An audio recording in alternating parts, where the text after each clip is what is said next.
এবং ইন্ডেক্সের বিশ্লেষণ নিয়েই আমার কার্যক্রম। তো বাজারের শুরুতেই কিছু কথা বলে নেই যে পরিস্থিতির যে আহ, অবস্থান দাঁড়িয়েছে সেই বিষয়টা নিয়ে একটু আহ, আলোচনাটা করে ফেলি।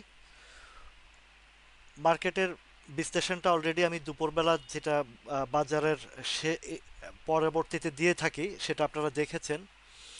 তো 54 পয়েন্ট, 14 পয়েন্ট, 54.14 পয়েন্ট মাইনাস। একটা জিনিসের মুভমেন্ট গত আহ, 3-4 দিন আগেই যখন এসেছে ইন্স্যুরেন্সের, সেটা দেখেছেন যে একটা শর্ট টাইমে থার্ড ডেতে প্রফিট দিয়ে গেছে। আমিও কিছুটা পার্টিসিপেট করেছি, থার্ড থার্ড ডেতে কিছুটা পেয়েছি। এবং এটাও বলেছি যে এটা রিটেস্টের জন্য নিচে আসছে, আবারও ইন্স্যুরেন্সটা মুভমেন্টে আসবে যেহেতু সামনে থার্ড কোয়ার্টার। আর জানেন যে ইন্স্যুরেন্সের ম্যাক্সিমামগুলোই সাউন্ড ঠিক আছে কিনা একটু জানাবেন। আমার শিশির ভাই বলতেছে সাউন্ডটা একটু নাকি কম। আহ, অন্যরা একটু ইয়ে করবেন, শিশির ভাই আপনার মোবাইলটার একটু ভলিউমটাও একটু চেক করে নেবেন ঠিক আছে কিনা। তো যেহেতু ইন্স্যুরেন্স সেক্টরের থার্ড কোয়ার্টার আসবে, আর আপনারা জানেন যে ম্যাক্সিমাম জেনারেল ইন্স্যুরেন্সগুলো 10%, 15%, 20% ডিভিডেন্ড দেয়। ডিভিডেন্ডের যদিও এখন মৌসুম না, এখন থার্ড কোয়ার্টার, এই থার্ড কোয়ার্টারের উপরেও মোটামুটি একটা আহ, ইয়ে আসে, প্লেরোল আসে, এবং ম্যাক্সিমাম ইন্স্যুরেন্সগুলো অ্যাকচুয়ালি বটম সাইডেই আছে। তো মুভমেন্ট যেটা আসছে, আইসিআইসিএল বলেন, তারপরে ম্যাগনা ইন্স্যুরেন্স বলেন, বা আরও যে ইন্স্যুরেন্সগুলো আছে প্রত্যেকটাই কিন্তু একদম বটম সাইড থেকে থার্ড ডেতে একটা প্রফিট দিয়ে গেছে। এবং যেগুলোতে সিস্টেমেটিক দেখিয়েছি যে ওভার ভলিউমের পরেই রিটেস্টে আসে। তো রিটেস্টে আসলে সাধারণত 2-3 দিন 4 দিন নিচে থাকে। তো এই কারণে আবার মার্কেটটাও আপনারা বুঝতে পারতেছেন যে একটা চাপের মধ্যে আছে। আপনাদের প্রত্যেকটা আম, ইয়েতে মার্কেট অ্যানালাইসিসে কিন্তু আমি একদম খুব সুন্দরভাবে বুঝিয়ে দিচ্ছি যে কি কেন পড়তেছে এবং কেন আমার কোনো ভালো কোনো ইন্ডিকেশন, বাজার ঘোরার মতন ইন্ডিকেশন আসছে না। এটা কিন্তু প্রত্যেকটা স্টকে আপনারা খেয়াল করে দেখবেন, লক্ষ্য করে দেখবেন যে আমার প্রত্যেকটা বক্তব্যতে যে ধরনের ইন্ডিকেট উপরে ভালো একটা ইউটার্নের লক্ষণ আসে সেটা কিন্তু আমরা এ পর্যন্ত পাইনি। ওয়ালাইকুম আসসালাম। তবে যে জিনিসটা বলেছি যে যেহেতু ডিভিডেন্ড এবং জুন ক্লোজিংয়ের ডিভিডেন্ড এবং আহ, ডিসেম্বর ক্লোজিংয়ের থার্ড কোয়ার্টারের হিসাবটার কারণে বাজারটা সাইডওয়েজে প্লে করছে। তো প্লের ভিতরেও কিছু কিছু আইটেম যে প্লে করছে তা আপনারাই দেখতে পাচ্ছেন, যেমন সেক্টর বলেন বা কিছু কিছু, যেমন ডোমিনেন্সটা ভালো প্লে করছে। তারপর আপনার যে একমি পিএলটাও এখনো ভালো পজিশন না, ইন্ট্রাকোটাও বেশ ভালো একটা অবস্থানে আছে এই পড়ন্ত মার্কেটে। আপ্তাবটোটাও আজকে দেখেছেন যে অ্যাট দ্য লাস্ট মোমেন্টে একটা মুভমেন্ট দেখা গিয়েছে। এই ভিতরে ভিতরে কিন্তু আমার যে স্টক স্টক অ্যানালাইসিসেরগুলোর মধ্যে যেগুলো আছে, যেমন এই যে ফ্যাকডিল বলেন, সিমটেক্স বলেন, এগুলো কিন্তু একটা ভালো ইউটার্নের মধ্যে আছে, হ্যাঁ। আর কিছু স্টক যেগুলো ফান্ডামেন্টালের মধ্যে, কিছু স্টক যেগুলো এই ইয়ের সাথে ইন্ডেক্স মুভারের সাথে জড়িত, কিছু ফান্ডামেন্টাল স্টক ইন্ডেক্স মুভারের সাথে জড়িত, যেমন কেডিএস বলেন, তারপরে সাবমেরিন কেবল বলেন, ফার্মাসিউটিক যে এটা কি কি বলে, স্কয়ার ফার্মা বলেন, এগুলো কিন্তু ইন্ডেক্স মুভারের সাথে জড়িত। তো ইন্ডেক্স মুভারের কারণে, ইন্ডেক্স মুভারের কারণে আপনারা দেখবেন যে ইন্ডেক্স কমলে এই স্টকগুলো কেডিএস, তারপরে এসপিসিএল, কিছু কিছু ইয়ে, এগুলো কিন্তু ইন্ডেক্সের সাথে সাথে উঠানামা করে, এগুলো কিন্তু ইন্ডেক্স মুভারের সাথে জড়িত। আবার অন্যদিকে আরেকটা দেখেন যে ইউপিজিএলটা কতটা স্ট্রং অবস্থানে আছে, যে ইন্ডেক্স মুভারের সাথেও জড়িত হয়েও সে অবস্থান ধরে রাখতে পারছে। ইউপিজিএল। তো এই যে স্টকগুলোর মধ্যে কিছু কিছু সিমটেক্স দেখেন, সিমটেক্স আমার ওই যে আপনাদেরই অনুরোধের বিশ্লেষণের মধ্যে বা আমার যে 10টি স্টকের মধ্যে শুধু একটু বেশি যেটা ইয়ে হয়েছে সেটা হচ্ছে কেডিএস এবং এসপিসিএলটা, কেননা এক্সপিসিএল এবং কেডিএসটা একদম 100% ইন্ডেক্স মুভারের সাথে জড়িত, যার কারণে ইন্ডেক্স নিচে আসলে সে নিচে চলে আসে, ইন্ডেক্স উপরে গেলেই দেখবেন যে যখনই বাজার একটু আপে যায় তখন কেডিএস এসপিসিএল উপরের দিকে রান করে। বাকিগুলো যেমন আত্মাবর্তটা ইন্ডেক্স মুভারের সাথে জড়িত না, আজকে সুন্দরভাবে ইউটার্ন নিয়েছে। তারপরে আপনার যেই ইয়েগুলো আছে যেমন ইন্ট্রাকোটার দেখেছেন যে আজকেও মুভমেন্টে আসছে, তারপরে ডোমিনেন্স আসছে, তারপরে আসছে আপনার দেখলাম যে একমিপিএলটাও আসছে। তো বাকিগুলো যেগুলো এখন বাজারটা যে পজিশনে আসছে সেই পজিশন থেকে অলমোস্ট একটা স্ট্রং বেস, যে জায়গাটা স্ট্রং বেসটা আমি প্রত্যেকটা ইন্ডেক্স অ্যানালাইসিসের জায়গাটাতে এই যে স্ট্রং বেসের কাছাকাছি চলে আসছে। এবং আজকেও বলে গতকালকের ইয়েতে বলেছে যে এই জায়গা থেকে এই জায়গা থেকে যে 5268, এবং আমার পিকনিক গ্রুপের মধ্যে এই জিনিসটা আমি আলোচনায় নিয়ে আসছি। 5268 লেভেলটা থেকে এই জোনটা টোটাল এই এই যে দেখেন এই এই সাপোর্টটা যেটা ইন্ডেক্সের, এটা it's a very very very strong and important support zone. যে জোনটা আগের উপরের এই সাপোর্ট জোনটা সে টেক ওভার কয়েকবার চেষ্টা করেও করেনি, এবং যখন 5645 বা 680-75 লেভেলে যখন উঠেছিল, একটা সপ্তাহ যখন একই জায়গায় মুভমেন্টে ছিল, তখনও কিন্তু আপনাদেরকে সাইডওয়েজ সিগন্যাল দিয়েছে যে ক্যান্ডেলগুলোর অবস্থান ভালো না, সাইডওয়েজ ভলিউম বাড়ছে কিন্তু তার পরিবর্তন আসছে না, একই জায়গায় রয়েছে। অ্যাট দ্য লাস্ট টাইম যেদিন এই ক্যান্ডেলটা তৈরি করেছে সেদিনই আমি অ্যাডভান্স আপনাদেরকে বলেছি যে বাজারটা হয়তো বা এই ক্যান্ডেলের সিগন্যাল বলছে যে কিছুটা ডাউনে আসছে। আসার পরে এখানেও সাইডওয়েজে রেখে ফিডিং হয়েছে বেশ কিছু স্টক। এর পরবর্তীতে আবারও সেই কাজটাই করেছে, যখন এই যে পূজার বন্ধ আগের 2 দিন এবং পরের 3 দিন এইরকম একটা মোমেন্টে এই ক্যান্ডেলটা যখন তৈরি করেছে, তখন আপনাদেরকে বলেছি যে এখন ডিভিডেন্ড এবং ইপিএস এর মৌসুমে সাইডওয়েজে কিছু প্লে হবে, কিন্তু শক্তিশালী কোনো উঠার মতো পজিশন আমি দেখছি না। গত 4 কার্য দিবস একই ধরনের ক্যান্ডেল দিয়েই পতন হয়েছে, বা যে বাজারের যেই অবস্থান আসছে সেম ক্যান্ডেল। তো এর মধ্যে ইন্ডেক্স মুভারের সাথে যেই স্টকগুলো জড়িত সেগুলোর একটু কারেকশনটা বেশি হয়েছে ফান্ডামেন্টালের মধ্যে। এবং আপনারা দেখবেন যে যখনই আবার মার্কেটটা ইউটার্ন নেবে, সেই ইন্ডেক্স মুভারের যে স্টকগুলো বেশি পড়েছে সেই ইন্ডেক্স মুভারের স্টকগুলো সবচেয়ে আগে উঠে যাবে। সেম এই জায়গাটাতে দেখেন এখন আমাদের হয়তোবা রবিবার অথবা সোমবার আর একটা বা 2টা দিন এই জায়গাটাতেই একটা বাউন্স ব্যাকের আশা করছি, যেটা আমরা আরও প্রিভিয়াস 15 ডেজ আগে চিন্তা ভাবনা করেছি। এখন মার্কেট মুভাররা, মার্কেট মেকাররা যারা, তারা সবসময় আমাদের অ্যাগেনিস্টে কাজ করে, আমাদের ক্ষুদ্র বিনিয়োগকারীর অ্যাগেনিস্টে কাজ করে।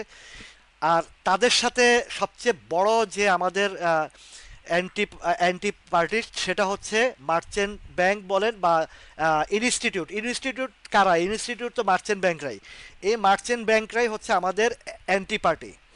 এরা সবসময় আমাদেরকে কিভাবে ফাঁদে ফেলবে, কিভাবে চক্রান্তে ফেলবে, সেই জায়গা থেকে তারা কাজ করে।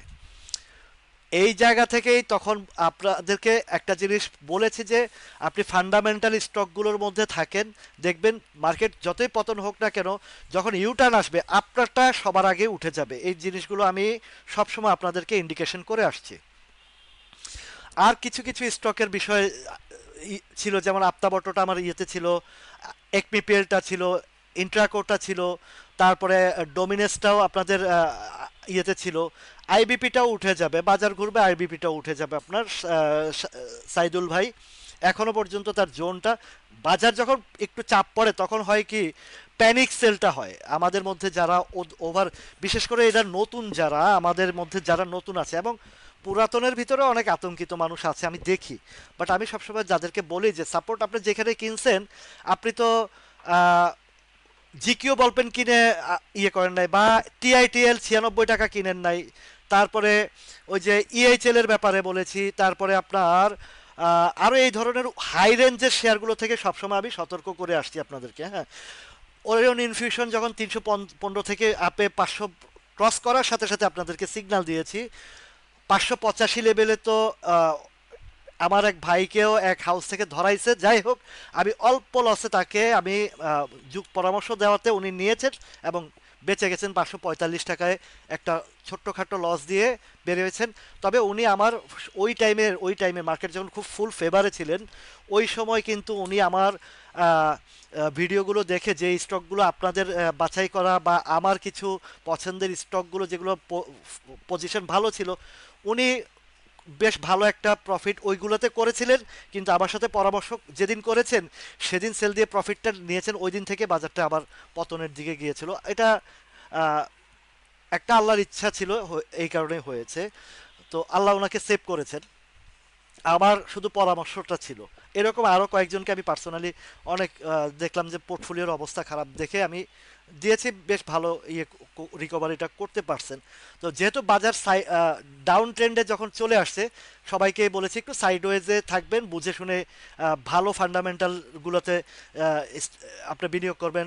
এর মধ্যে এই যে গতকালকে উনি বলেছিলেন যে আহ, উনি সম্ভবত কোন ইয়ে থেকে কিনেছেন জানি না, ওই যে এটা কি বলে, সাবমেরিন কেবলটা ওনার একটু হাই রেটের কিনা। তো যেখানে সম্ভবত 142-43 টাকায় কিনা। তো পরবর্তীতে আমি যখন স্টকগুলোর অ্যানালাইসিস ছিলাম তখন মনে হয় 130 টাকার ঘর, 32-33 টাকার ঘরে ছিল। তো এখনও আপনাদেরকে বলছি যে এই যে যে স্টকগুলো আপনাদের একটু পড়েছে ফান্ডামেন্টাল শেয়ার, আপনার বিএসসি বলেন, তারপরে সাবমেরিন কেবল বলেন, কেডিএস বলেন, এসপিসিএল বলেন, এগুলো নিয়ে আমার এখনো পর্যন্ত আমি বলছি আপনারা নির্ভয়ে স্টকগুলো নিয়ে হাতছাড়া করবেন না। হাতছাড়া করা মানে একবার যদি আপনি রিয়েলাইজ লস দিয়ে দেন, সেই রিয়েলাইজ লসটা কিন্তু রিয়েলাইজ গেইনে আর যেতে পারবেন না। আপনি ওইটা আপনার লসটা রিয়েলাইজ প্রফিটটা টেক। আমি তো অনেককে দেখেছি যে ভালো ভালো অবস্থানে যখন প্রফিটে গেছে, ঠিকই বটম সাইড থেকে আমার ওই সব সাজেশনের বা আমার বিশ্লেষণ থেকে ওনারা এন্ট্রি দিয়েছেন, কিন্তু ভালো প্রফিট থাকা সত্ত্বেও প্রফিট টেকিং করতে পারেননি। এটা দুর্ভাগ্যজনক। আমাদের অনেকেরই এখনো পর্যন্ত, এটা আমারও মিস্টেক হয়, হয় না যে তা না, 10-20 পয়সার জন্য মিস্টেক হয়। বাট পজিশন দেখলে একটা জিনিস করি যে একটু ওয়েট করি, আর পজিশন যদি একটু আহ, উতাল পাতাল লাগে তখন উইদাউট প্রফিট বা অল্প প্রফিটেও আমি বের হয়ে যাই।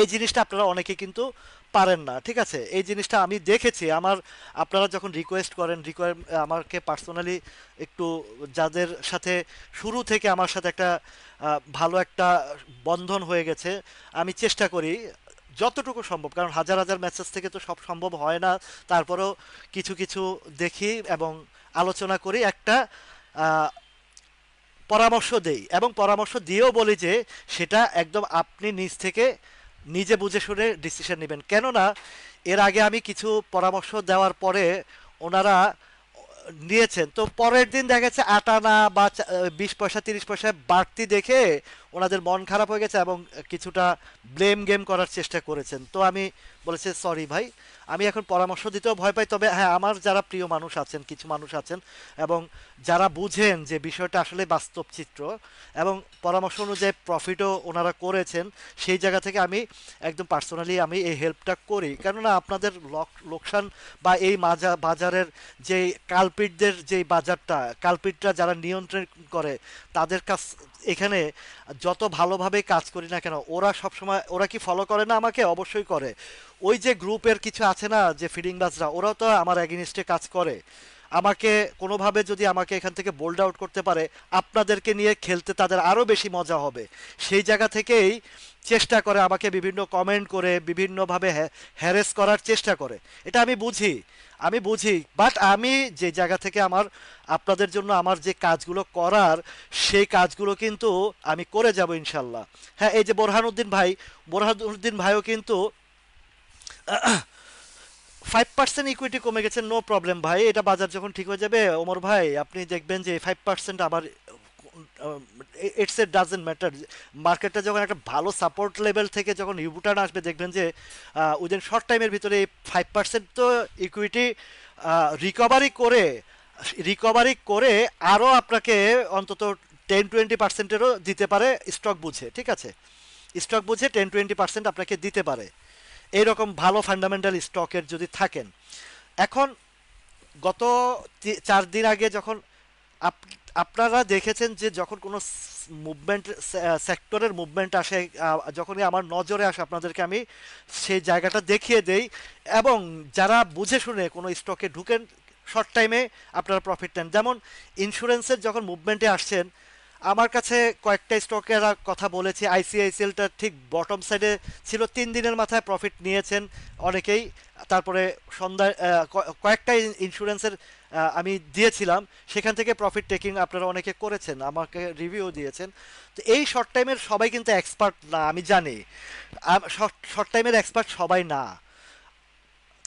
এবং এটাও বলি যে ইন্স্যুরেন্সের যেহেতু যেগুলো উঠেছে, এইটা রিটেস্টের পরবর্তীতে বাজার যখন ঘুরবে বা ওদের যখন থার্ড কোয়ার্টারের হিস্ট্রিটা আসবে, নিউজটা আসবে, তখন দেখবেন আরও কিছু প্লে রোল করবে ইন্স্যুরেন্সগুলো, তখন আপনারা আপনাদের সেভ এক্সিটটা নেওয়ার চেষ্টা করবেন বা কিছুটা ইয়ে করবেন। হ্যাঁ, রহিমা ফুড সম্পর্কে তো একবার বেশ বড় গেম, একটা ভালো গ্যাপ দিয়েছে। এটা আরও 3 মাস আগে যখন আমার লাইভের শুরুর দিক থেকেই আমি এই স্টকগুলো নিয়ে কথাবার্তা বলেছি, এবং অনেকে কোথায় এন্ট্রি কোথায় এক্সিট এই পয়েন্টগুলো আমি ধরিয়ে ধরে দিয়েছি। সেটা সম্ভবত 160-65 লেভেল পর্যন্ত গিয়েছে। এরপরে ওর একটা নিউজ আসছে যে বন্ধ ফ্যাক্টরি, এরপরে নামানো হয়েছে। তো আমার এক ভাই ছিলেন, আমিন ভাই, ওনার উই আর নিউ স্টক এই ধরনের একটা আইডি নামে। তো উনিও ওই সময় এই রহিমা ফুড নিয়ে আমাকে যখন বলেছেন, আমি ধাপগুলো দেখিয়ে দিয়েছি। তো লো পেড আপের বিষয় তো বুঝেনি, এগুলোতে একবার আটকা পড়লে বের হওয়াটা খুব কঠিন হয়ে যায়। যার কারণে ওই স্টকগুলো কোথায় কোথায় যেমন এই যে সিবিওর কথাও আপনাদেরকে যেভাবে আলোচনা করেছি, ঠিক সেইভাবেই এই পড়ন্ত মার্কেটেও প্রফিট দিয়ে গেছে। তো সিবিওটাও দেখেন, বলেছি যে এই স্টকগুলো ভালো, যে স্টকগুলো ভালো ডিভিডেন্ডের আগে যদি প্লেটা করে, সে ডিভিডেন্ডের পরে হলো একটা প্লে রোল করেই। সেটা ঘটেছে সিবিওর ক্ষেত্রে, সেটা ঘটেছে আরও কয়েকটা স্টকের ক্ষেত্রে। আর যেগুলো ভালো কিন্তু আগেই প্লে করে ফেলেছে, যেমন ইএইচএল করেছে, এনভয় টেক্সটাইল করেছে, তারপরে এই ধরনের আরও বেশ কিছু, তারা ডিভিডেন্ডের আগেই প্লে করে ফেলেছে এবং উপর হায়ার লেভেলে ডিভিডেন্ড দিয়ে তারা ছেড়ে ছেড়ে দিয়েছে। আপনারা জানেন মার্কেট প্লেয়াররা যারা প্লে করে, তারা ডিভিডেন্ডের উপরে নির্ভরশীল হয় না। ডিভিডেন্ডের উপর নির্ভরশীল তখন হবে এই যে সিবিওর মধ্যে, সিবিওটা তো আমি এখনো তখনও একটা যে অ্যানালাইসিসটা মামুন ভাই আপনি দেখেছেন, আমি বলেছি যে সিবিওটার প্যাটার্নের ধাপগুলো বলেছি যে ফার্স্ট ধাপ হচ্ছে 175 থেকে 85 পর্যন্ত, সেটা পার করলে 113 টাকা, 213 টাকা থেকে 224-25 টাকা পর্যন্ত। এখন আমার যে সিবিওর প্যাটার্নটা দেখেছি, সেটার অবস্থান এখনো পর্যন্ত যে খারাপ তা না। দেখেন সিবিওর প্যাটার্নটা বলি আপনাদেরকে, যেহেতু এই যে দেখেন আজকে যে ক্যান্ডেলটা করেছে, এটাতে হয়তো একদিন 2 দিন রিটেস্ট করতেও পারে, কেননা এটা হচ্ছে লো পেড আপের শেয়ার, নাও করতে পারে। এখন তার যে সাপ্লাই জোনটা, স্ট্রং সাপ্লাই জোনটা, সেটা আপনাদেরকে আমি দেখিয়েছি। এবং দেখেন যে আপনাদেরকে তখনও বলেছি যে 112 থেকে যেই 25 টাকার ঘরটা, এটার সাপ্লাই জোনটা 20 টাকার ঘরটা কিন্তু বেশি একটা শক্ত অবস্থান না। শক্ত অবস্থানের সাপ্লাইটা আপনাদেরকে আরও প্রিভিয়াস হিস্ট্রি থেকেও আমি আপনাদেরকে দেখিয়ে দিয়েছি যে এই যে 168 টাকা, একদম হাই রেঞ্জে যদি ধরি 166 টাকা, এই 166 টাকা লেভেলে বেশ একটা সাপ্লাই আসবে। কেন আসবে? আরও প্রিভিয়াস হিস্ট্রিতে আরও কিছু হিস্ট্রি আছে ওর, এটা অনেক আগের হিস্ট্রি। আমি তো ওই সবগুলো চেক অ্যান্ড ব্যালেন্স করেই আপনাদেরকে এই, যখন আমি আমার ইউটিউব চ্যানেলে যে আপনাদের অনুরোধের বলেন আর আমার স্টক বলেন, সবগুলো আমি ওইভাবে দেখিয়ে দেওয়ার চেষ্টা করি যেন আপনারা আপনাদের পয়েন্ট টু পয়েন্ট ধরতে পারেন। এবং যে স্টকগুলো আপনারা বটম সাইডে কিনেছেন, সেগুলো মার্কেট পতন হলে কোন কোন জায়গায় আসতে পারে এবং বাজারের অবস্থান থেকে কোন কোন জায়গায় থেকে আবার ইউটার্ন আসতে পারে, সেটাও আমি দেখেছি। যেমন আইবিপি বলেছি যে আজকে তো ইন্টেনশনালি একটা 11 টাকা 70 পয়সা পর্যন্ত মেরেছে দেখেছি, বাট ক্লোজিংটা অলমোস্ট সে 12 টাকা 30 পয়সা সম্ভবত দিয়েছে। আপনার সাবমেরিন কেবল নিয়ে টেনশন করবেন না, এইটা এটার ঘোষণার আগে পরে যে কোনো সময় এটা প্লে হবে, হয় ঘোষণা দিয়ে প্লে করবে, না ঘোষণা মার্কেট ঘুরলে প্লে করে ফেলবে। এটা নিয়ে সাবমেরিন কেবলস, তারপরে উপজেলা, এগুলো তো আমার ভিডিওতে আমি বলে রেখেছি যে আপনাদেরকে এগুলো নিয়ে কোনো ডিভিডেন্ড কেন্দ্রিক বেজ স্ট্রং শেয়ার কখনো আপনাদের টেনশন করার কিছু নাই। যত মার্কেটের কারেকশনের সাথে যত কিছু হোক, ওই যে বললাম যে ইন্ডেক্স মুবারের সাথে যে স্টকগুলোর সম্পর্ক, কেডিএস এসপিসিএল, এগুলো ইন্ডেক্স মুবারের সাথে সম্পর্ক দেখে নেমেছে। আবার ইন্ডেক্স মুবার যখন ইউটার্ন আসবে তখন দেখবেন যে এই সেম এইগুলো আবার উঠে যাবে, আবার উঠে যাবে, সমস্যা নাই। তো যে স্টকগুলোর ফ্রি আছে, ইন্ডেক্স মুবারের সাথে সম্পর্ক না, দেখেন আপতাবটো আজকে যে বলেছি, একমিপিএলটা দেখেন, তারপরে আপনার ডোমিনেন্স দেখেন, তারপরে ইন্ট্রাকো দেখেন, এই স্টকগুলো কিন্তু দেখেন মার্কেটের থেকে পড়ার পরেও কিন্তু এগুলা স্ট্রং ভাবে দাঁড়িয়ে আছে। আরেক ভাই পেনিনসুলার কথা বলেছেন আপনি আজকের এই পড়ন্ত মার্কেটে, যে এই যে এতদিন পড়েছে পেনিনসুলার জায়গা আছে, পড়েনি, পড়বে না। কেননা এগুলোর একটা বেস স্ট্রং জায়গা চলে আসছে। বাজার ভালো খারাপের ভিতরে ওদের সাথে সম্পর্ক নাই, ওদের সময় আসবে, সময়ের মধ্যে আবার তারা ঘুরে যাবে।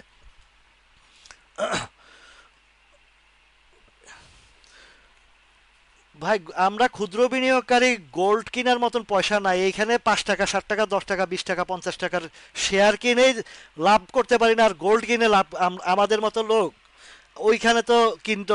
আর আরেকটা কথা ভাই, এই যে তারেক তারেক হামিদ ভাই, গোল্ড কিনে ব্যবসা করবেন সেটাও পারবেন না। কেন জানেন? এই সিন্ডিকেটটা এমন একটা সিন্ডিকেট, আপনি গোল্ডের দোকানে গোল্ড কিনতে যাবেন, ঠিক আছে, আপনি যে রেটে কিনবেন, আপনি যখন বিক্রি করতে যাবেন দেখবেন যে তারা খাতটা ধরে এমন একটা প্রাইসে আপনাকে সেল করাবে, আপনার ওই প্রফিট তো থাক দূরের কথা, আপনার লসে বিক্রি করতে হবে। এটা হচ্ছে এই সিন্ডিকেটটা ভাই। এই যে যে চিত্রটা দেখছেন না ভাই, এই চিত্রটা কিন্তু শুধু শেয়ার মার্কেটের চিত্র না, এটার সাথে আহ, তেলের চিত্র এটা সেম জিনিস, গোল্ডের চিত্র সেম জিনিস, বিটকয়েনের চিত্র সেম জিনিস, এটার আবার ইন্টারন্যাশনাল সবজি মার্কেটেরও এইরকম অ্যানালাইসিস আছে, বুঝছেন?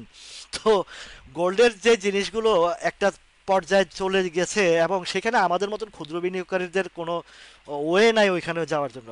ব্যাট বিসির কথা বারবার বলতেছেন, ব্যাট বিসির কথা আমি বলতে বলতেও বিরক্ত হয়ে গেছি, কারণ ব্যাট বিসির কিছু জটিলতা, প্রবলেম, এগুলো আমি অনেক আগ থেকে বলে আসছি, এবং আমার ইউটিউব চ্যানেলও আমি এই কথাগুলো বলে আসছি সব সময়, ঠিক আছে? তো ব্যাট বিসির আমার যতটুকু দেখেছি তাদের কিছু আহ, জানেন যে এই ব্যাট বিসির অ্যাকচুয়াল, আপনারা যে বলেন যে এই যে এই গ্রাফিক্যাল চিত্রটা মার্কেট পড়লে কাজ করে না, উঠলে কাজ করে, এটা ভুল ধারণা।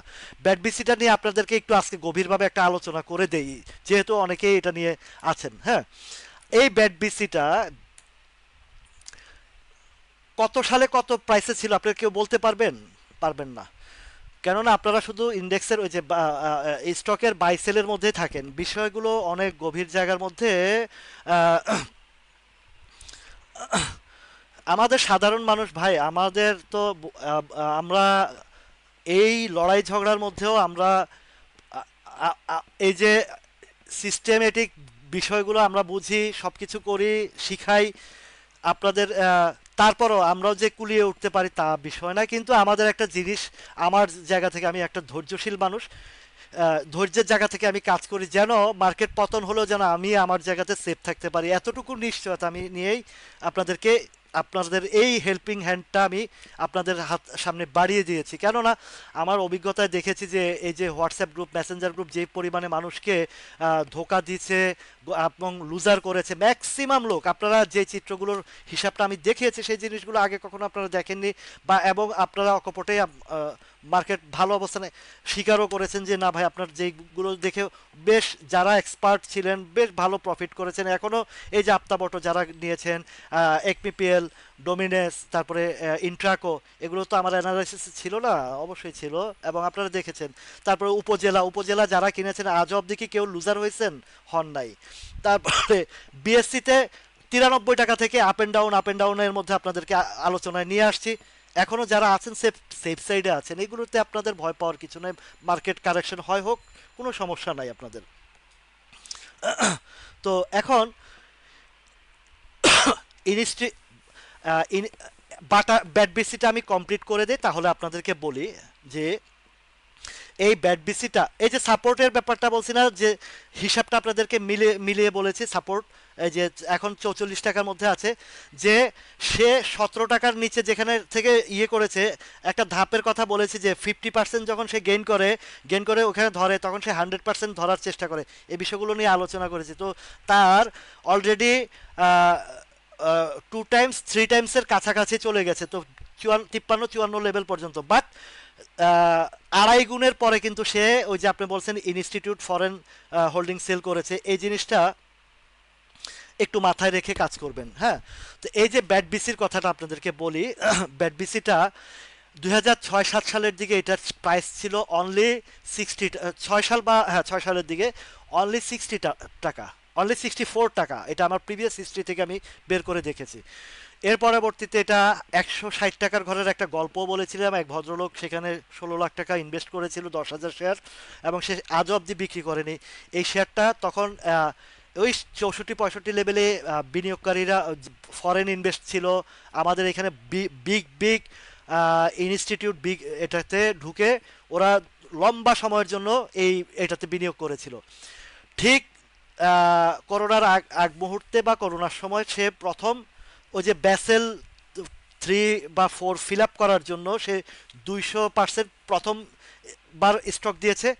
ওই প্রথমবার স্টক দেওয়ার আগে এই শেয়ারটাকে 4,500 টাকা টাচ করিয়েছিল, এবং সেখানে একটা বিগ ভলিউমের শেয়ার সেল হয়েছিল। আপনাদের মনে আছে কিনা, যারা ব্যাট বিসিতে আগে ওই 1500-16 টাকায়, পরে তো অনেকে মনে করছেন যে ফান্ডামেন্টাল শেয়ার, এখানে তো 400% স্টক দিয়েছে, আমরা ঢুকি। কিন্তু আমি তখন আপনাদের মাঝে ছিলাম না, কিন্তু আমার আশেপাশে যারা ছিল তাদেরকে আমি এই বিষয়টা তখনও বলেছি, যখন এটা 700-800 টাকা, তখন বলেছি যে এইটা বাজার যদি ফ্লোর প্রাইসটা উঠে যায়, এই শেয়ারটা 160 টাকার ঘরে আসবে। তো 260 টাকার ঘরে আসবে। তো 260 টাকারও নিচে এই বাজার ফল করার পরে 260 টাকার নিচেও আসছে। এখনকার যে সাউন্ডটা আছে ব্যাট বিসিটার, এই দেখেন, এখন যে ব্যাট বিসিটার সাউন্ড আছে বা তার কিছু ভিতরগত কিছু তথ্যপাত্য আছে, তবে আপনারাও নিজেরাদের খবরটা এনশিওর হবেন। তো যে কোনো একটা লাইভের মধ্যে এক ঊর্ধ্বতন কর্মকর্তা এই ব্যাটবিসির একটা কমেন্ট খুব মানে খুব থার্ড অ্যাঙ্গেলে যেন, সে তার কমেন্টটা আমি বুঝে ফেলেছি। তো বলেছে তাদের হয়তো সম্ভবত ডিসেম্বরে ইপিএস এর একটা ঝামেলা থাকতে পারে। আরও একটা বিষয় হচ্ছে যে জানেন যে ব্যাটবিসির ফ্যাক্টরিটা ঢাকা থেকে মুভমেন্ট সরানো হয়েছে, আরও কিছু ইন্ডিভিজুয়াল বিষয় আছে সম্ভবত। তো ওইটা বাদে আমার টেকনিক্যাল অ্যানালাইসিসের যে কথাটা, এই ব্যাট বিসির যে প্রেডিকশনটা, এটা 500-র উপরে যখন 600-700-800 লেভেলে ছিল, 200%, 400%, যখন স্টক দেওয়ার পরে আমি একটা ক্যালকুলেশন করেছি আমার, এটা যারা টেকনিক্যাল অ্যানালাইসিস করেন বা ইপিএস ক্যালকুলেশন করেন তারা বুঝতে পারবেন, বুঝেনও জানেনও, যে 260 টাকার ঘরে কেন আমি আরও 3 বছর আগে বলেছিলাম। সেই ক্যালকুলেশনে আমি দেখি যে 260 টাকার ঘরে। এবং এই যে দেখেন এইটা, এই যে 200% ফার্স্ট টাইম দেওয়ার আগে 4,700 টাকার ঘরে হিট করাইছিল, এবং ওই সময় এই ক্যান্ডেলটা দেখেন যে কি একটা বিগ ভলিউমের সেল গেছে, দেখেছেন আপনারা? হ্যাঁ, এই তখনই আমার হিসাব হয়ে গেছে যে এটার ব্যাসেল 3 বা সম্ভবত ব্যাসেল 3 ফিল আপ করার জন্য 200% স্টক দিয়েছিল।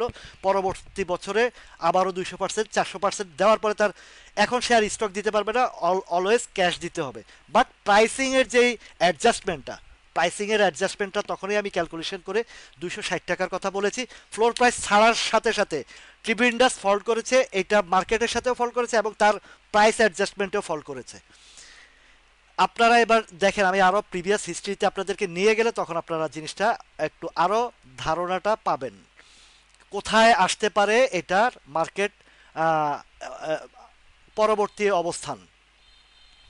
এখন মার্কেট পড়তেছে, সেও পড়তেছে, কিন্তু তার একটা অবস্থানে সে আসবে।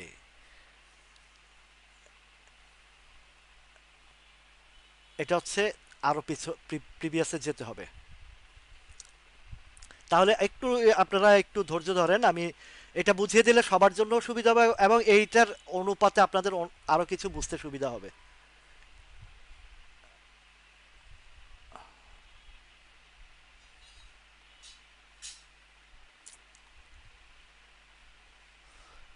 এই কারণে একটু বোঝার জন্য, কারণ এগুলো ইম্পর্টেন্ট বিষয়, তো এগুলো সবাইকে আপনাদেরকে বুঝতে হবে মার্কেটের। আপনারা যারা নতুন আছেন আপনারা তো আসলে শুধু স্টকের জন্যই আপনারা চিন্তা ভাবনা করেন এবং কথা বলেন, কিন্তু বিষয়ভিত্তিক আলোচনা মানে বিষয়ভিত্তিক আলোচনাগুলো যখন আপনারা বুঝতে পারবেন তখন আপনার স্টকটা নিয়ে আপনিও গবেষণা করতে পারেন। উফ, দেখেন কিছু আমার ওই যে ইয়েটাতে প্রবলেমটা আসে, এটা ল্যাপটপের ব্যাড বিসিন।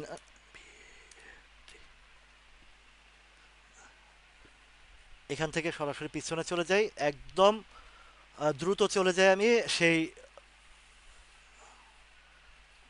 তাহলে আপনাদেরকে বোঝাতে আমার সুবিধা হবে যারা, কারণ প্রতিদিনই আমি দেখি যে লাইভে বা আবার এই যে ইউটিউব চ্যানেলে ব্যাট বিসিটা নিয়ে অনেকেই আহ, খুব প্রশ্ন করেন, কারণ জানি যে সবারই তো লোকসানের জায়গা। এই দেখেন আসেন, এবার আপনারা একটু লক্ষ্য করেন, একটু সুন্দর করে খেয়াল করেন। এই যে দেখেন, এটা কত সাল? 8 সাল, হ্যাঁ। 8 সালে 157-58 টাকা লেভেলে ছিল, হ্যাঁ। আর একটু প্রিভিয়াস সাইডে যখন ছিল 133-34, 131-32, এটা 8 সালের মার্চের দিকে। এই যে জায়গাটা দেখেন এখানে 92 টাকা। আর একটু নিচে দেখেন এই জায়গাটাতে 72 টাকা বা 68 টাকা লেভেলটা যে বলেছিলাম, 64-68, এই যে এই জায়গাতে, এই যে 6 সালের দিকে এই জায়গাটাতে তারা টোটাল শেয়ারটাকে টেক ওভার করেছিল। এটা 6 সাল থেকে 6 সালের দিকে, এটা এই যে 6 সালের দিকের ঘটনা দেখছেন, এটা ব্যাট বিসির মানে চিত্র টোটাল। তখন শুধু এটাতে কালেক্টেড মুডের ছিল শুধু। এই কালেক্টেড মুড কমপ্লিট করার পরে কখন থেকে প্লেটা আসে দেখেন, ঠিক 2009 সাল থেকে। ওই যে মার্কেট যখন বমিং করে তখনই শুরু হয় এটার প্লে রোল, এবং প্লে রোল করে এই যে এই জায়গাতে 500-550 টাকা নিয়ে যায়। এখান থেকে আবারও কিছুটা কালেকশনে আসে, কারেকশনে আসে। এই 500 নিচে আর নামতে তেমন তেমন একটা, একবার আসছিল 464 বা 70 লেভেলটা, হ্যাঁ। তা আমি যখন মার্কেটের মানে আমি দেশের বাইরে থেকে আসি তখন থেকে আমি তখন বিনিয়োগও করি না, বাট বাজার সম্পর্কে আমার একটু একটু কিউরিসিটি ছিল, কেন সৌদি আরবেও এই শেয়ার মার্কেটের একটা উত্থান পতনের মধ্যে আমি অনেক কিছু দেখেছি, আরো আরাবিয়ানদের একটা কিউরিসিটি ছিল, যার কারণে মার্কেটগুলোর মধ্যে আমি ঘুরপাক মানে ঘুরতাম, দেখতাম। তখন এই ব্যাট বিসিটা এই লেভেলটা আমি আমার নিজের চোখে দেখা ছিল 11 সালের দিকে, এই 9 9-10 সালের 9 সালের দিকে।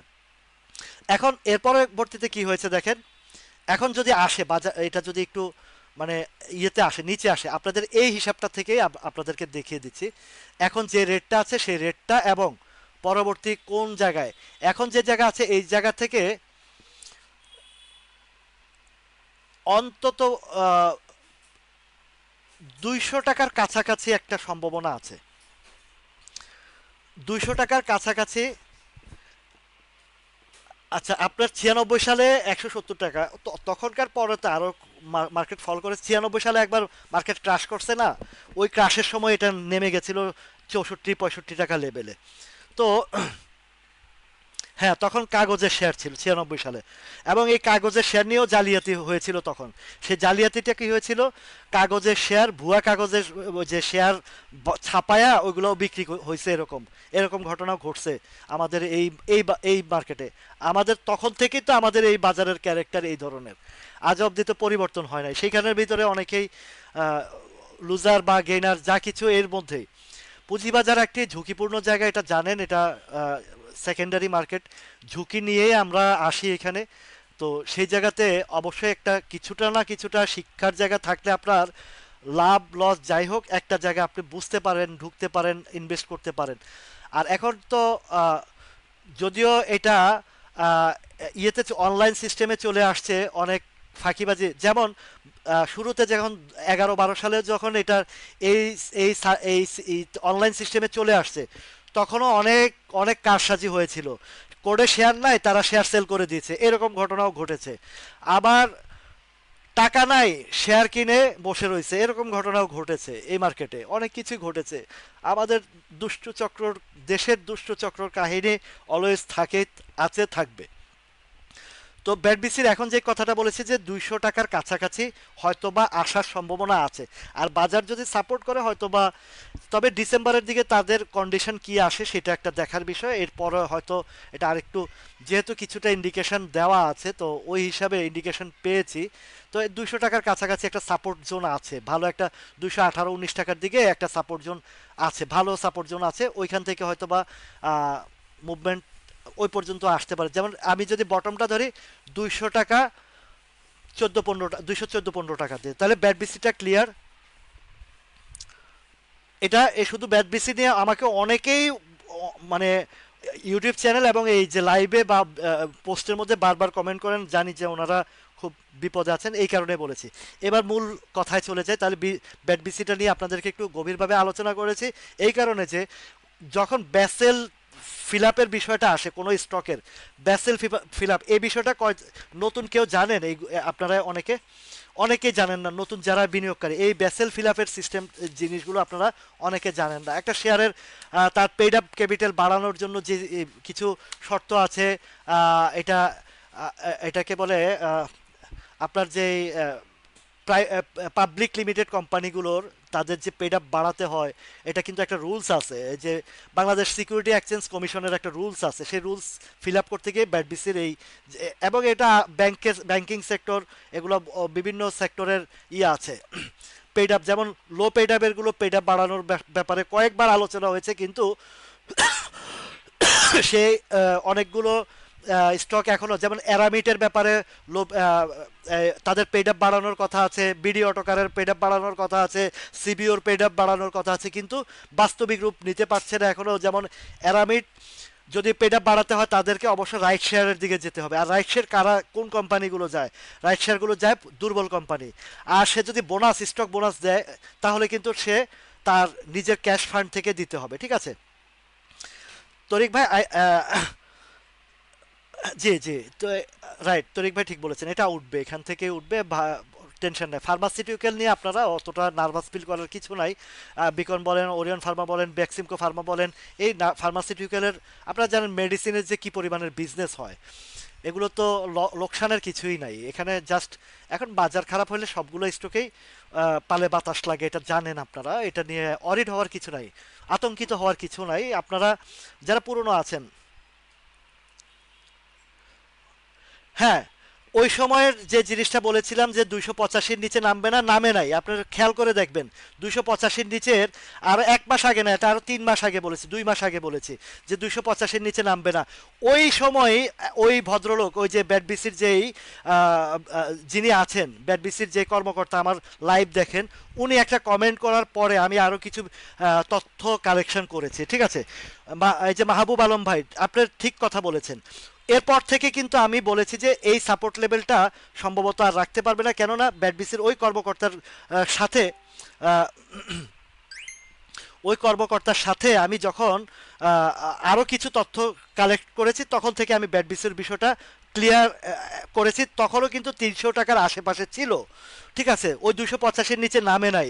আপনি লক্ষ্য করে দেখেন যে 285 টাকার যখন সাউন্ডটা ছিল, 285 টাকার সাউন্ডটা ছিল, প্লিজ আপনারা ইনবক্স কেন যে করেন, আমি আপনাদেরকে নিষেধ করি আমার লাইভ চলাকালীন ইনবক্সটা না করার জন্য অনুরোধ করছি, কারণ আমার এখানে এই নেটওয়ার্কের একটু প্রবলেম হয়। ঠিক আছে, এই ব্যাটবিসির ইপিএসটা যখন আসবে, হ্যাঁ ঠিক আছে, এইটা বলছেন রাইট কথা।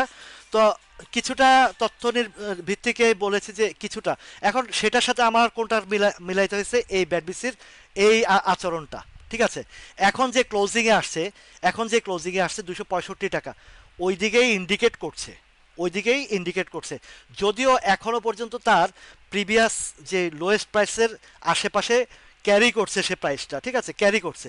এখন যদি তার ইপিএস, থার্ড কোয়ার্টার ইপিএস যদি খারাপ কিছু আসে, ওই লোকের ইন্ডিকেশন প্লাস আরও কিছু তথ্যভিত্তিকের হিসাবে আসে, তাহলে এটা 218 জায়গায় একটা ভালো 15, 16, 17, 18 টাকার মধ্যে একটা ভালো ভালো সাপোর্ট আছে, স্ট্রং সাপোর্ট আছে ওই লেভেলটাতে।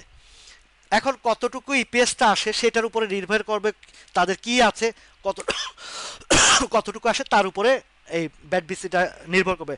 এই ব্যাট বিসিতে তো আপনাদের অনেকেরই একটা ফান্ডামেন্টাল স্টকের হিসাব করে তা অনেকে 500-600 টাকা ইনভেস্ট করেছেন, আমি যতটুকু আমি জানি।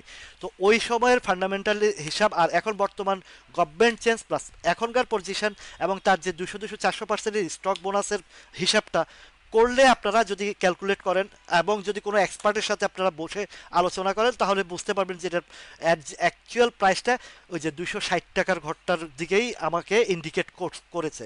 এখন থার্ড কোয়ার্টারের ইপিএসের উপরে নির্ভর করবে সে কোন দিকে যাবে। আর টেকনিক্যালের হিসাবে যদি আসে, যদি থার্ড কোয়ার্টারের ইপিএসে খারাপও আসে তাহলে 215-16 টাকা লেভেল পর্যন্ত নিয়ে আসবে, এর নিচে সম্ভবত যাবে না, কেননা ওইদিকে ভালো একটা শক্ত অবস্থান তার আছে। ঠিক আছে, তো ব্যাটবিসির বিষয়টা আপনাদের সবারই ক্লিয়ার হয়ে গেছে বিষয়টা। এবার আসেন গুরুত্বপূর্ণ একটা কথা বলি, সেটা হচ্ছে যে আপনারা জানেন যে কোনো একটা সেক্টর মুভমেন্ট হলে রিটেস্টের পরে আবারও কিন্তু সেই জায়গাটাতে আসে, মানে ইউটার্ন আসে। এটা বটম সাইড থেকে, বটম সাইডের সিস্টেমগুলো আপনাদেরকে শিখিয়েছে বটম সাইড থেকে হলে কি হয়, আর আপার লেভেলে যখন সেল প্রেশার আসে বা এক্সিকিউশন পার্টিদের এক্সিকিউশন হয় সেই বিষয়গুলো নিয়েও আপনাদেরকে কথা বলেছিলাম। এই যে স্কোয়ারে কোম্পানির প্রফিটের বিপরীতে স্কোর 15% ট্যাক্স বাড়ানো হয়েছে, হ্যাঁ রাইট, এটা এটা বাড়ানো হয়েছে দেখেই এ কারণে বাজার নেমেছে, রাইট, এটা বলেছে, ঠিক বলেছেন। এই 15%-এর বাড়ানোর যে ঝামেলাটা এটা রাখবে না, এটা প্রফিটের 15% সেটা আপনাদেরকে ক্লিয়ার করে যাদের 50 লাখ টাকার উপরে এটা প্রফিট করবে তাদের, যাদের ইনকাম ট্যাক্স সার্টিফিকেট থাকবে তারা 10% দিবে, আর ইনকাম ট্যাক্স সার্টিফিকেট না থাকলে 15% ট্যাক্স দিতে হবে। এটা আগেরই নিয়ম, মানে ধারাবাহিক নিয়ম, কিন্তু এটাকে বারবার সামনে নিয়ে এসে আমাদেরকে বিভ্রান্ত সৃষ্টি করে। এরা কারা করে জানেন? ওই যে সিন্ডিকেট গ্রুপটা, এটা ওই যে পত্রিকাদেরকে 2-4-5 হাজার টাকা দিয়ে দেয়, ওরা এটা পাবলিশ করে। এটা নিয়ে তো কিছুদিন আগেও কথা হয়েছে, আপনারা জানেন, ওই কথাগুলো তো হয়েছে এই কিছুদিন আগেও। এটা নিয়ে ওরাও আবার দুদক থেকে ওরা বলেছে যে দুদক না, এনআরবি থেকে, এনবিআর থেকে বলেছে যে এটা আমাদের আমরা এই মুহূর্তে আমাদের এই ধরনের কোনো ইয়ে নাই। যাই হোক, এই বিষয়গুলো আলোচনা আমাদেরকে করতে হয়, মার্কেটের বিষয় জানতে হয়, জানা প্রয়োজন আছে আমাদের এই শিক্ষা ব্যবস্থা থেকে, তাহলে আমরা আমাদের ডিসিশনগুলো নিতে সুবিধা হবে। এখন দেখুন যে বাজারের যে বিষয়টা, এখন ইউটার্ন আসলে আমাদের কি কি প্রিপারেশন নিতে হবে। এক নাম্বার কথা হচ্ছে ইউটার্ন আসলে আমাদের টাইমিংয়ের সাথে মিলিয়ে যে ভালো স্টকগুলোর অবস্থান আছে, আমাদের ভালো স্টকগুলো যখন ইউটার্ন আসবে টাইমিংয়ের সাথে মিলিয়ে আমাদেরকে আমাদের সেফ এক্সিটের চিন্তা ভাবনা করতে হবে এবং আমাদের আহ, পরবর্তীর জন্য প্রস্তুতি নিতে হবে। যেহেতু একটা ট্রিবিন্ডাস ফলে কিছু স্টকের নিচে চলে আসছে, আবার কিছু স্টক এবং ফান্ডামেন্টাল স্টক যেগুলো আছে দেখবেন যে ডিভিডেন্ড আফটার ডিভিডেন্ড আর বিফোর ডিভিডেন্ড একটা প্লে রোল হবেই, যেটা হয়েছে আহ, এই যে সিবিওর ক্ষেত্রে হয়েছে। আর যেগুলো আগেই হয়ে গেছে সেগুলো থেকে আপনারা সতর্ক থাকবেন, যেটার ডিক্লারেশনের আগেই আপে চলে যাবে আপনারা আপনাদের নিয়ম অনুযায়ী, শিখানো নিয়ম অনুযায়ী আপনারা এক্সিকিউশন করবেন। আবার যেগুলোতে আফটার ডিভিডেন্ড হয়নি, মানে বিফোর ডিভিডেন্ড কোনো প্লে হয়নি বা ডিভিডেন্ডের আগে কোনো প্লে হয়নি, সেগুলোর জন্য আপনি স্টকটা ডিভিডেন্ডটা যদি এনজয় করেন পরবর্তীতে আপনাকে কিন্তু dividend with dividend with capital gain দুইটাই আপনাকে দিবে, মাথায় রাখবেন এটা। যেমন ইউপিজিএলটা উপজেলা, উপজেলা কিন্তু এখনও ডিক্লারেশন আসেনি। তো উপজেলাটা যখন ডিক্লারেশন আসেনি এবং মার্কেট ফলের মধ্যেও সে প্রাইসটা ধরে রেখেছে, উপজেলা তো আমার লিস্টে ছিল। তো এইখানে যখন ডিভিডেন্ডটা দিবে সে, বাজার যদি ভালো থাকে দেখবেন যে এই বাজারের ইউটার্নে আসবে যখন, সে ডিভিডেন্ড দেওয়ার আগে যদি সে প্লে করে তাহলে একটা হিসাব করবেন, আর ডিভিডেন্ড দেওয়ার পর্যন্ত যদি প্লে না করে, ঘোষণা আসার আগ পর্যন্ত যদি প্লে না করে, তাহলে আপনারা এই বোনাসটা আপনারা এনজয় করবেন। বোনাস এনজয় করবেন কিভাবে সেই সিস্টেমটা আপনাদেরকে বলে দিয়েছে। এবং এটার যখন বোনাসের ডিক্লারেশনের এই হিসাবে যেই চার্ট চার্ট হিসাবটার 170-80 টাকা একটা আছে, এবং তার উপরের যে গ্যাপটা আছে সেই গ্যাপ ফিল আপ করার জন্য হলো 2 দিন আগে পরে হলেও উপরের দিকে যাবে, ঠিক আছে, উপরের দিকে যাবে। এই গ্যাপটা ফিল আপ করার 230-32 এটার সেমি সেমি টেকনিক্যাল অ্যানালাইসিসটা আপনাদেরকে সিবিওর ক্ষেত্রেও বলেছিলাম। সিবিওটা ফুলফিল করে ফেলেছে, এবং সিবিওটা সম্ভাব্য আরও আছে কিছু। তবে আপনারা যেই একটা জায়গায় সেল প্রেস সাপ্লাই গিয়েছে, আপনারা দেখেন যদি আরেকটু কমে, এখন তার বেজ হয়ে গেছে 197-98 টাকা, সিবিওর বেজ হয়ে গেছে। এই 197-98 টাকা এন্ট্রি দিলেও আপনারা কিছু প্রফিট আরও উপরের রেঞ্জে পাওয়ার সম্ভাবনা খুব হাই।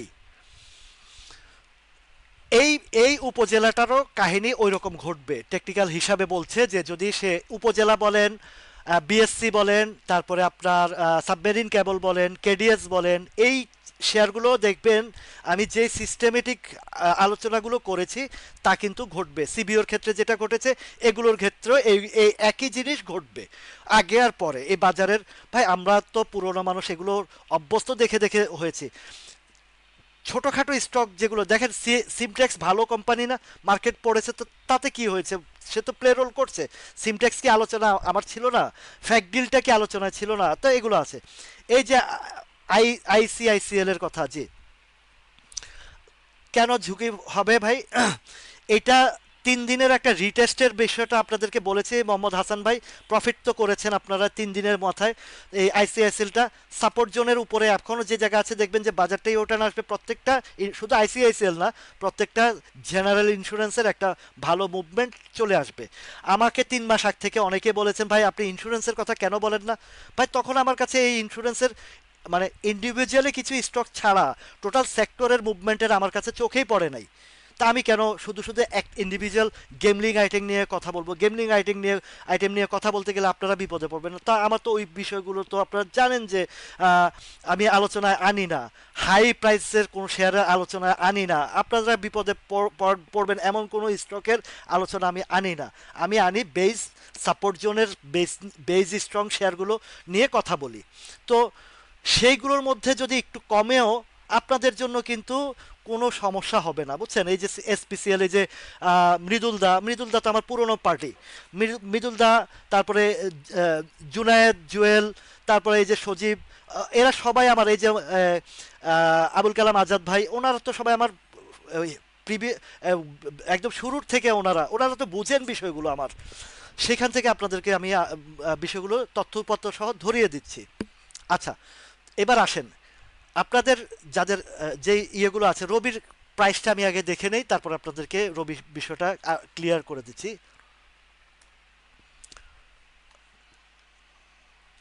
দেখেন, আপনাদেরকে আমি রবির ব্যাপারে কি বলেছি, যতক্ষণ পর্যন্ত না 30 টাকার উপরে কন্টিনিউয়াসলি ধরে রাখতে না পারবে ততক্ষণ পর্যন্ত কিন্তু সে ডেঞ্জার জোনে আছে। এই বাজারের কয়েকবার চেষ্টা করছে সে 30 টাকার উপরে ধরে রাখার জন্য, কিন্তু পারছে না। তবে এই 29 টাকার ঘরটাতে কেন সে এসে এখনো নিচে আসছে না, এর কারণ হচ্ছে সে সাপ্লাই জোনটা পার করে সাপোর্ট জোন তৈরি হয়ে গেছে 29 টাকার ঘরটা। এখন কোথায় বিপজ্জনক আসবে? যদি 29 টাকার নিচে চলে আসে। ঠিক আছে, 29 টাকা, এই যে আহ, কোন লেভেলটা 28, 50, 60-এর নিচে চলে আসলে তখন একটু ডেঞ্জার জোনে চলে আসবে। তবে যেহেতু রবির ফান্ডামেন্টাল হয়তো তার পেড আপ ক্যাপিটাল বড়োর কারণে সে ওইভাবে মুভমেন্টে আসতে পারছে না, এটা আমি আপনাদেরকে আগেও ক্লারিফাই করেছিলাম যে ওর পেড আপ ক্যাপিটাল বড়োর কারণে সে উপরে যেতে পারছে না। ঠিক আছে, এই যে কনফিডেন্স সিমেন্ট নিয়েও আপনার টেনশনের কিছু নাই। নাহি ক্যাপটা একটু নাহি না, কপার টেকের কথা বলেছিলাম, একটু দুর্বল চিত্র শুরু থেকেই।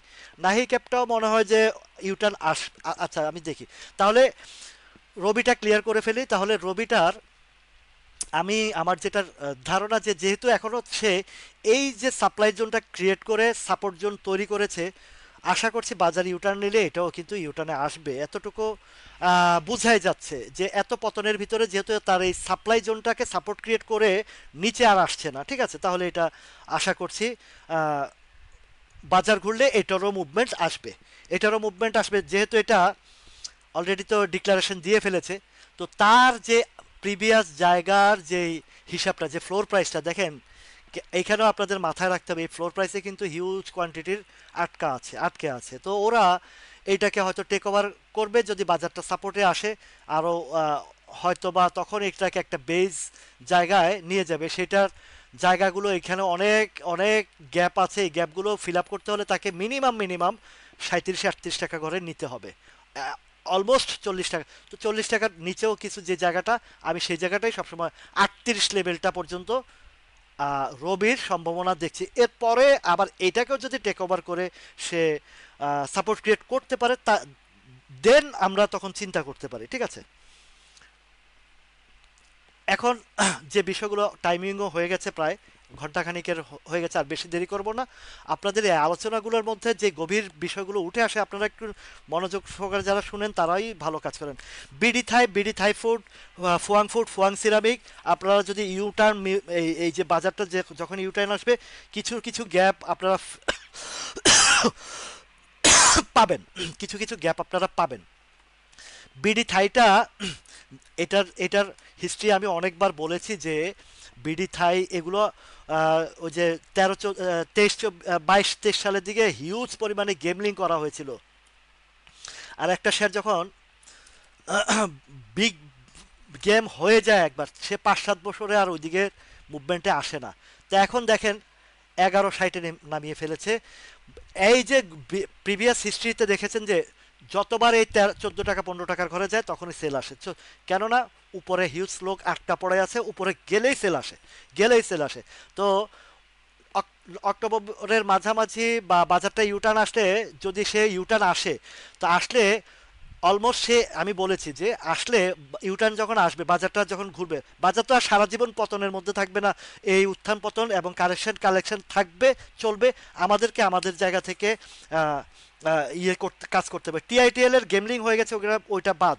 বিএসসি ঠিক আছে আপনার, এই যে খুরশিদ আলম ভাই, আপনার এই বিএসসি ঠিক আছে, টিআইটিএল এর গেম হয়ে গেছে, ওটার আলাদা হিসাব। সিপালোরও সেম ঘটনা। আমি ওই গেমলিং হওয়া শেয়ার আমি আলোচনাতেই আনি নাই, কেননা ওইটা আনতে গেলে তো আমার ইয়ে হবে। আচ্ছা, বিডি থাইফুডের বিডি অটোকারের আসতেছে, এটা আপনার গতকালকেও আপনি বলেছেন, যদিও আমার নজরে আসতে আসতে ওই টাইমিংটা পার হয়ে গেছে, যার কারণে আমি আর বলতে পারিনি। ইন্স্যুরেন্স, এই যে মিজানুর রহমান ভাই, বাজার করলে ইন্স্যুরেন্সের একটা প্লে রোল পাবেন আপনারা, নিশ্চিত থাকেন। এটা টোটাল সেক্টরটা আমার কাছে একটু নজরে আসছে, মুভমেন্টে আসছে। একটা রিটেস্ট কমপ্লিট হয়ে গেছে, বাজার ঘুরলে ইন্স্যুরেন্সগুলো প্রফিট দিবে। আচ্ছা, বিডি থাইটার কথা তো বললাম যে বাজার ঘুরলে এটা এই লেভেলটা, এই যে এর আগেও বলেছি 15-16 টাকার ঘরটা আপনারা পাবেন, এটা নিশ্চিন্তে পাবেন। এটা অক্টোবরের মাঝামাঝি থেকে নভেম্বরের দিকে এইগুলো প্লে হয়, আগেও হয়। লো পেড অ্যাপের যেগুলো ইন্ডিভিজুয়াল ভাই, ওইগুলো আমরা ক্ষুদ্র বিনিয়োগকারীরা, আমি কখনো ওই ধরনের ইয়েতে একবার আটকা পড়লে ভাই, এখন জিকিউ বলবেন কেউ যদি কিনে 2000 টাকাও যাইতে পারে, আবার 200 টাকাও আসতে পারে, তার অস্তিত্ব কি হবে বলেন। আপনারা তো, বলি যে আপনারা একটু সেফ জোনে থাকেন, পুঁজিটাকে সেভ করে আপনারা ব্যবসা করেন, ছোট ছোট ব্যবসা করেন, আর বাজার কারেকশনের ধৈর্য ধরেন। আপনারা, আপনাদেরকে কোনো গেমলার বলেন আর ম্যানুপুলেট বলেন, কেউ কিছু করতে পারবে না। আজ এই যে আমার লাইফের ইয়েতে আপনাদেরকে আমার শেয়ার করেছি কথাগুলো, অনেকগুলো স্টকের কথাগুলো আমার ওই যে পিকনিক গ্রুপের মধ্যে আলোচনা করেছি। এখন তো পিকনিক গ্রুপের আমি আরেকটা গ্রুপ করেছি, সেটা হচ্ছে যে যারা পেমেন্ট করেছেন তাদেরকে একটা গ্রুপ করেছি, এবং আমি কমিটমেন্ট করেছি পেমেন্ট গ্রুপের যারা আছেন এই রানিং মোমেন্টে আপনাদেরকে কিছু যে স্টকগুলো আছে ওগুলো নিয়ে একটা পার্সোনালি একটা অ্যাডভাইস দেব, যেটা আপনাদের উপকারে আসবে। আর পাবলিকলি যেটা আছে সেটা সবার জন্য উন্মুক্ত, ঠিক আছে। পিকনিকের জন্য আমার গ্রুপ দুইটা খুলেছে, একটা পেমেন্ট গ্রুপ, যারা পেমেন্ট করেছে পেমেন্ট গ্রুপকে আমি নর্মাল গ্রুপ থেকে পেমেন্ট গ্রুপে নিয়ে গেছি। আর যারা নর্মাল গ্রুপে আছে এখনও পেমেন্ট করে নাই, তাদেরকে আবদুল্লাহ হাওলাদার ভাই, আপনি যদি পেমেন্ট করে ঢুকতে চান তাহলে সরাসরি ওই পেমেন্ট গ্রুপে ঢুকিয়ে দেবো। আর যদি আপনি আমার নর্মাল গ্রুপে ঢুকতে চান, আমার টাইমিং হচ্ছে যে এই মাসের 15 তারিখ পর্যন্ত আমার এই পেমেন্ট ক্লোজ করে ফেলবো। এর ভিতরে যারা পেমেন্ট করবে তাদেরকে আমি পিকনিকে অ্যাটেন্ড করাবো, আর যারা করবে না তারা ওই গ্রুপটাই আমি ডিসক্লোজ করে দেবো, ঠিক আছে। তো এখন এই যে বিডি থাইটার কথা বললাম, তো লাস্ট মোমেন্টে ভাইয়ের একটা রিকোয়ারমেন্টের যে ইয়েটা ছিল, ওইটা লো পেড আপের আগে একজনে কমেন্ট করেছিলেন, আমি একটু বিডি অটোকারের কথা বলেছেন। বিডি ইউ বিডি অটোকার, দেখেন বিডি অটোকারের এটার কথা আমি একটা গল্প বলেছিলাম। 18 সালে সম্ভবত 18 বা 19 সালে যে প্লেটা হয়েছিল 500 টাকা পর্যন্ত উঠিয়েছিল, তখন আমি 109 টাকা থেকে 119 টাকা আমি প্রাইসিং বাই করেছিলাম। এর পরবর্তীতে আমাকে 10 মাস ভোগাইছে এই শেয়ারটা, বাড়ির চোটে 90 টাকা নিয়ে আসছে, তারপরে আমি আতঙ্কিত হই নাই। 119 টাকা শেয়ার 90 টাকা নিয়ে আসার পরেও আমি হাতছাড়া করি নাই। 10 মাস পরে যখন সে 10% ডিভিডেন্ড ঘোষণা করে উপরে গেছে, আমি 126 থেকে 156 টাকা পর্যন্ত ইয়ে করেছি। ওই নিউজটাও মাথায় রাখি নাই, কারণ দীর্ঘ সময় পেইন দিয়েছে। তারপর আমি প্রফিট নিয়েই 10-11 মাস পরে প্রফিট নিয়েছি এই বিডি অটোকার থেকে। ঠিক আছে, আপনারা তো এই 2-4 টাকা কমলে আপনাদের টেনশন ছুটে যায়। আমার কাছে এখনো বলি আপনাদেরকে, তাল্লু স্পিনিং আমি যখন প্লেটা করে 2.5 টাকা থেকে 16 টাকা উঠাইছিল, আমি তাল্লু স্পিনিং 8 টাকা থেকে কিনেছি, 12 টাকায় সেল দিয়েছিলাম, 12.5 টাকায় সেল দিয়েছিলাম। এরপরে 16 টাকা থেকে যখন ব্যাক করেছে, তখন একটা রিউমার ছিল, বাট তখন আমি কেন জানি একটা উনিও আমার প্রিয় মানুষ ছিলেন, কিন্তু উনি কার থেকে খবর পাইছে যে 10% দিবে, 2% 1% ক্যাশ ডিক্লারেশন দিবে, এরকম একটা নিউজ রিউমার ছড়িয়েছে। আমি সাধারণত কারো নিউজের উপর কখনো ইনভেস্ট করি না, আমার শুরু থেকে এ পর্যন্ত। কেননা আমি আহ, চেষ্টা করেছি শেখার জন্য, ওইখান থেকে আমি ইনভেস্টগুলো করি। তো আমি তখন প্যাটার্নটা একটু ভালো লেগেছিল দেখে ওই ঢুকেছিলাম 13 টাকা, 12 টাকা 70 থেকে 13 টাকার ভিতরে ঢুকার পরে, 13 টাকা 80 পর্যন্ত ঢুকার পরে আমি আটকা পড়েছিলাম। তখন আমি ওই এই চার্ট গ্রাফ দেখে বলেছিলাম শেয়ারটা 10 টাকার নিচে নামবে না। ওই প্রিভিয়াস গভর্নমেন্ট থাকাকালীন অবস্থান সে 10 টাকার নিচে নামে নাই। তার মধ্যে আমি কিছু বাইসেল করে আমি বেশ প্রফিটও নিয়েছিলাম তাল্লু থেকে। এখনও আমার কোডে তাল্লু আছে, 10 টাকা কস্টিং আছে। তো যখন এই গভর্নমেন্ট চেঞ্জ হয়েছে, ওই গভর্নমেন্ট চেঞ্জ হওয়ার পরে টোটালি তাল্লু স্পিনিংটা ফল করেছে, এবং এই 4 টাকা 70 থেকে 5 টাকার ভিতরে আমি হিউজ কোয়ান্টিটি শেয়ার কিনেছি, কিনে আবার 6 টাকা 70-80-তে ফেব্রুয়ারি মাসে ডেলিভারি দিয়েছি। আবারও এই 5 টাকার ঘরে দিয়েছি, আমি বাই করেছি। কেননা তাল্লু স্পিনিংয়ের ফ্যাক্টরি রানিং, সব কিছু রানিং, কোনো শুধু সে ডিভিডেন্ড দিচ্ছে না। এবং এই শেয়ারটা আইসিবির কাছে হিউজ কোয়ান্টিটি হাই প্রাইসের মধ্যে কিনা আছে, এবং কত রেটে কিনা আছে, কত কোয়ান্টিটি, সেটাও আমার কাছে আমি জানি। এবং আমি এটা এই তাল্লু স্পিনিংয়ের সিইওর সাথে, সিএফওর সাথে আমি কথা বলেছি। যে তথ্য আমি জানি তাল্লু স্পিনিংয়ের, সেই তথ্য ওনারাও জানে না। তো সেখান থেকে আমি তাল্লু স্পিনিং ধরে রেখেছি। 3 বছর আগের 10 টাকার উপরে শেয়ার আমার এখনো আছে। আর আপনারা এই 3 দিনের মাইরের চোটে 3 টাকা কমলে আপনাদের অবস্থা খারাপ হয়ে যায়। এই হচ্ছে পার্থক্য, বুঝছেন? এগুলো খুব গুরুত্বপূর্ণ কথাবার্তা, যে যেই জিনিসগুলো নিয়ে আপনার একটা শেয়ারের যদি আহ, হোক এ, হোক বি, হোক Z, A B Z, no problem, যদি তার ফান্ডামেন্টাল সাইডটা যদি স্ট্রং থাকে, ফ্যাক্টরি রানিং থাকে, কোনো ভয় নাই। পড়ছে, উঠবে নামবে, এর ভিতরে আপনাকে বুঝে শুনে প্রফিট টেকিং করতে হবে, এন্ট্রি দিতে হবে, আর পতনের সময় ধৈর্য ধরতে হবে। এটা হচ্ছে বেসিক বিষয়টা, ঠিক আছে? এখন আপনার বিডি অটোকারের কথাও বলছি, যে এখন যেই জায়গাটাতে আছে, এটাতে একটা সাপোর্ট, যদি আপনি লোয়েস্ট ধরেন, স্ট্রং একটা সাপোর্ট ধরেন, তাহলে 104 টাকার ঘরটা, হ্যাঁ। আর আরেকটু উপরে যে জায়গাটা আছে, সেই জায়গাটার অবস্থানটা দেখি, এইটাও অলরেডি একটা সাপোর্টের ঘরেই ছিল, সেখান থেকে সাপোর্টের নিচে চলে আসছে, ঠিক আছে?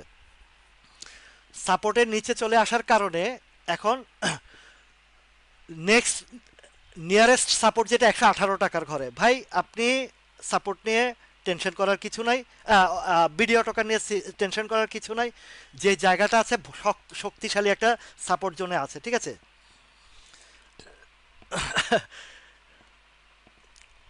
বাড়ি চালাতে ওমর ভাই, ওহরে ফারুক ভাই, আপনি আমাকে এখন কল করতেছেন, আমি আপনাকে লাইভে পরে ফোন দিতেছি, 1 মিনিট। তো এই জায়গাটাতে এই যে 123 টাকার 116 টাকার মধ্যে আছে, এখানে সাপোর্ট আছে। বাজার ঘুরলে এটা উপরের জোনটা আছে এদিকে 139-40 টাকার ঘরে, 45 টাকার ঘরে একটা সাপ্লাই জোন আছে, 145 টাকার ঘরে। আচ্ছা, আমার জরুরি ফোন আসতেছে, আমি শুধু ওই যে আপনার যে সাবমেরিনটা BSCPL এর কথাটা বলেই আমি শেষ করছি। সাপোর্ট একদম, আর কোনটাতে আসলাম, বিবিএস কে বলে চলে, BSCPL হ্যাঁ, আজকের ক্যান্ডেলটা চমৎকার। এই যে সাবমেরিন কেবল যাদের আছে শুনে নেন, সাবমেরিন কেবল ক্যান্ডেলের আজকের ক্যান্ডেলটা অত্যন্ত চমৎকার একটা ক্যান্ডেল করেছে। আশা করছি এই 151-52 দিকে বাজার ঘোরার সাথে সাথে চলে যাবে, দেরি করবে না এখানে। চমৎকার একটা ক্যান্ডেল তৈরি করেছে সাবমেরিন কেবলের। ওকে, সবার কাছে বিদায় নিচ্ছি, সবাই ভালো থাকুন, সুস্থ থাকুন, আল্লাহ হাফেজ।